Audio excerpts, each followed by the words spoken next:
भगवान कार्तिकी। आश्विन मास की पूर्णिमा तिथि को ब्रह्मलोक में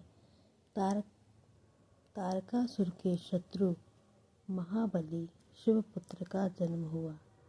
उस शिवपुत्र के उत्पन्न होने पर लोक पितामह ब्रह्मा ने परम प्रसन्न होकर महान उत्सव कराया। उस समय तारक नामक असुर के मस्तक से उसका उज्ज्वल मुकुट और कुंडल का पृथ्वी तल पर गिर पड़ा और उसका शरीर कांप गया। महाबल तथा पराक्रम वाले पार्वती पुत्र के उत्पन्न होने पर सभी दिशाएं प्रकाश से भर गई और देवता प्रसन्न मन वाले हो गए।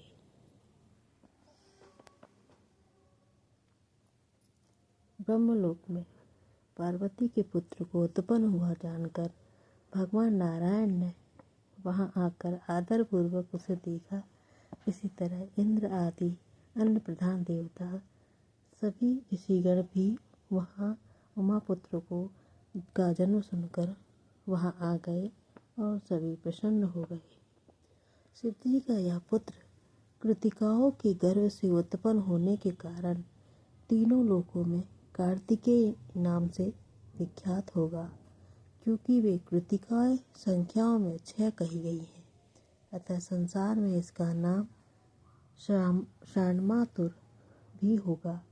उन कृतिकाओं से क्षरित रेत संघ से इसकी उत्पत्ति हुई है, इसलिए यह लोक में स्कंद नाम से भी विख्यात होगा।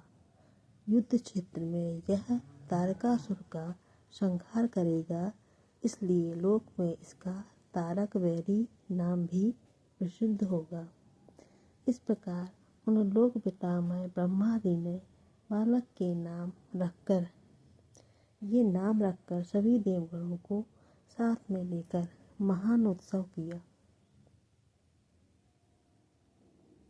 तारकासुर से पीड़ित सभी देवी देवता अपने अपने कार्य सिद्ध करने के उद्देश्य से पदयोगी ब्रह्मादि से कहने लगे, तीनों लोकों के नाथ ये प्रभु, तीनों लोकों के नाथ ये शिवपुत्र कार्तिकेय जब तक स्वयं संग्राम में तारकासुर का वध नहीं कर देते तब तक आप इनके माता पिता से इनका परिचय मत कराइए, क्योंकि यदि पुत्र स्नेह के वशीभूत होकर भगवती पार्वती अथवा भगवान सदाशिव अपने पुत्र को रण में भेजना नहीं चाहेंगे, तब हम लोग क्या करेंगे। अतः प्रभु संग्राम में तारक नामक दैत्य का शीघ्र ही संहार हो जाने के उपरांत ही पुत्र के जन्म के विषय में हम माता पार्वती और शिव को बताएंगे।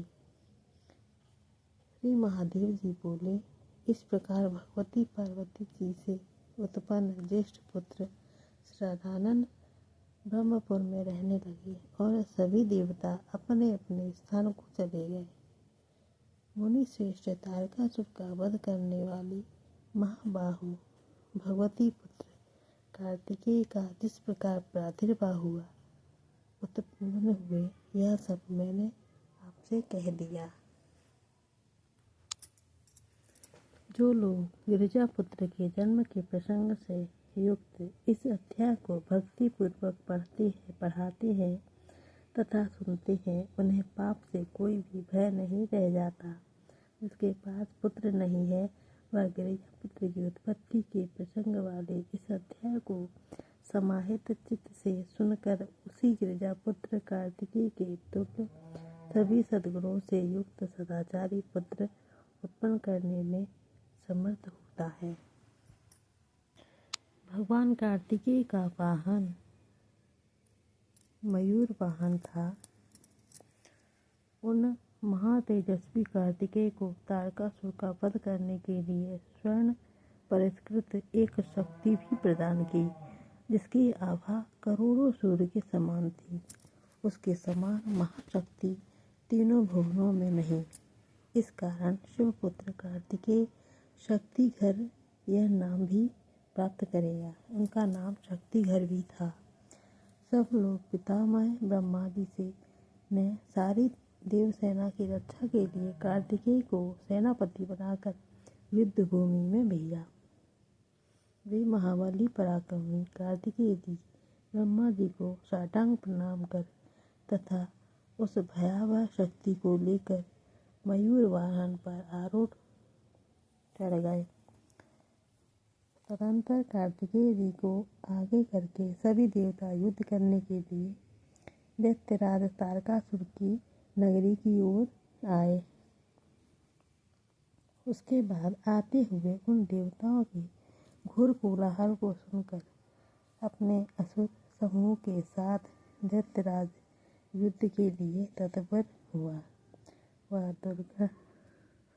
दुर्धर्ष दैत्यराज अगणित घुड़सवारों और पैदल सिपाहियों के साथ हजारों हाथी घोड़े लेकर युद्ध के लिए व्यवस्थित हो गया। भगवान कार्तिकेय का जन्म तारकासुर का वध करने के लिए ही हुआ था।